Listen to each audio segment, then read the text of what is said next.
La siguiente noticia, de ser cierta, tendría consecuencias devastadoras para el desarrollo de la guerra en Ucrania. Y es que según algunos reportes, supuestamente acaban de llegar a Kiev tropas regulares tanto del ejército de Alemania, Francia y Polonia. Y esto ha ocurrido horas después de que Ucrania lanzase un ataque contra dos centrales nucleares de Rusia y de que Rusia lanzase una de las mayores ofensivas desde el inicio de la guerra, atacando también a una central nuclear y lanzando más de 90 misiles. Es muy buen momento para recordar que ahora mismo la OTAN está realizando una serie de ejercicios militares que, en teoría, son eso, ejercicios, pero que parecen más bien una maniobra encubierta para justificar el movimiento de tropas frente a una posible invasión de Rusia. Estos ejercicios militares involucran a tal cantidad de tropas que no se veía tal cantidad de tropas moviéndose por Europa desde la Guerra Fría. Esto ocurre justo después de que uno de los generales de la OTAN diese recientemente una rueda de prensa explicando y avisando a la ciudadanía de que por favor acumulen suministros ante un posible escenario bélico en territorio europeo, algo que hacía décadas que no se veía. Mientras tanto, Estados Unidos establece de forma permanente tropas en la isla de Taiwán, y la tensión en esta zona del mundo continúa expandiéndose porque movimientos marítimos del ejército chino continúan en pleno funcionamiento. Y por si todo lo que acabo de contar no es suficiente, resulta que hace apenas unas horas la mano de derecha de Putin, por primera vez desde que estalló la guerra en Ucrania, ha explicado que el conflicto con Ucrania es literalmente una guerra. Ha cambiado por primera vez la retórica a una retórica de guerra muchísimo más dura de lo que hemos visto hasta ahora. Hasta ahora, Rusia estaba vendiendo al mundo la idea de que la escalada de tensión bélica en Ucrania era simplemente una operación militar aislada, y ahora, por primera vez, han dicho que es literalmente una guerra. Por si esto no fuera suficiente, resulta que en los ataques que ha realizado Rusia contra Ucrania, supuestamente han muerto militares europeos. ¿Va a estallar realmente un conflicto nuclear? ¿Qué va a ocurrir en los próximos meses? Ya son varios generales americanos que han avisado de que Estados Unidos se enfrenta a un evento de cisne negro. De hecho, incluso un congresista, Ron Paul, ha avisado de exactamente lo mismo.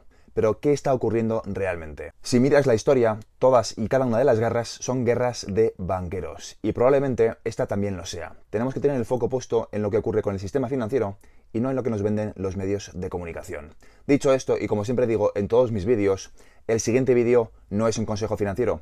No te creas nada de lo que cuento. Desarrolla tu propio criterio, contrasta la información y llega a tus propias conclusiones. Dicho esto, quiero explicarte qué está en juego realmente con estos movimientos militares y qué es lo que se pretende realmente cuando estallan este tipo de conflictos. Hace meses que llevo avisando que los paralelismos que estamos viviendo ahora mismo en 2024 en el Q1 son muy parecidos a los que vivimos en el Q1 pero del año 2020.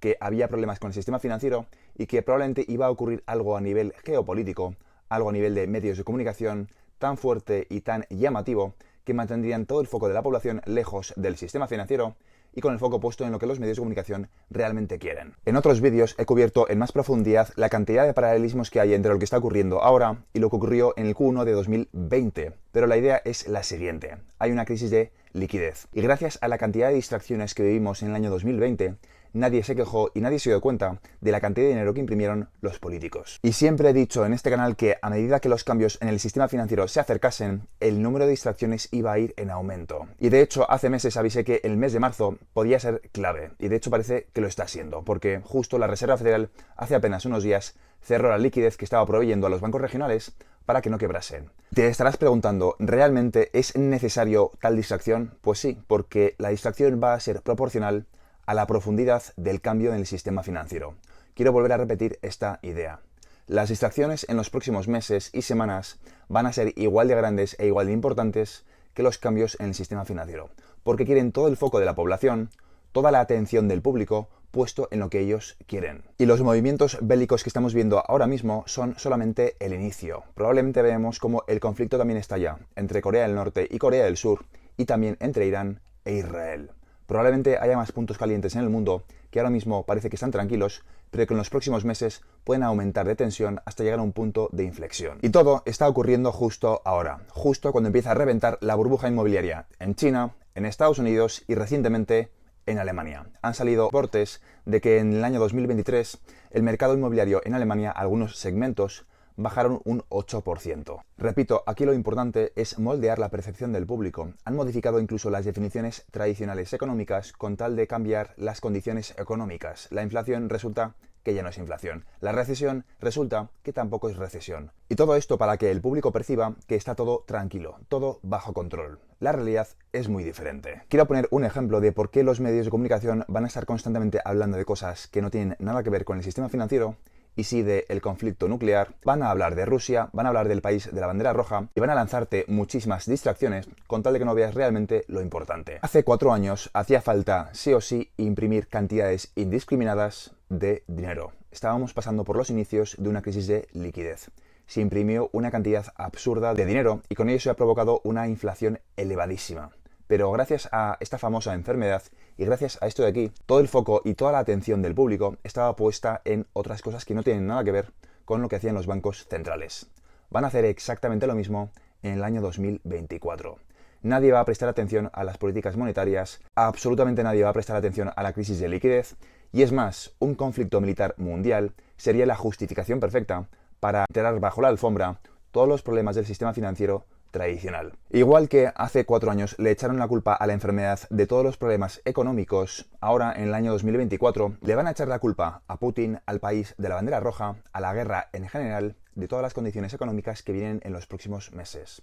Más desempleo, más inflación, quién sabe si hiperinflación y sobre todo más penurias económicas. Todo el foco de la población va a estar puesto en la guerra y no en lo que ocurre con el sistema financiero. Y puede que pienses que una hiperinflación sea algo exagerado, pero históricamente siempre ha ocurrido y sobre todo tienes que pensar en lo siguiente, no en lo que tú quieres ver, sino en lo que quieren ver los gobernantes. Y los gobernantes resulta que han creado un problema que se llama deuda, que a través y gracias a una hiperinflación harían que esta deuda fuese muchísimo más pequeña. Que cuando atraviesas una hiperinflación, todo pierde valor, incluidas las deudas. Quizá ahora tenga más sentido, después de esta pequeña explicación, el por qué los bancos centrales de absolutamente todos los países están preparando las vertientes digitales de las divisas nacionales, las famosas y criticadas CBDCs, el dólar, el euro y el resto de divisas nacionales en sus vertientes digitales. Una guerra a esta escala sería la justificación perfecta para lo que viene con el sistema financiero, porque viene una corrección muy fuerte,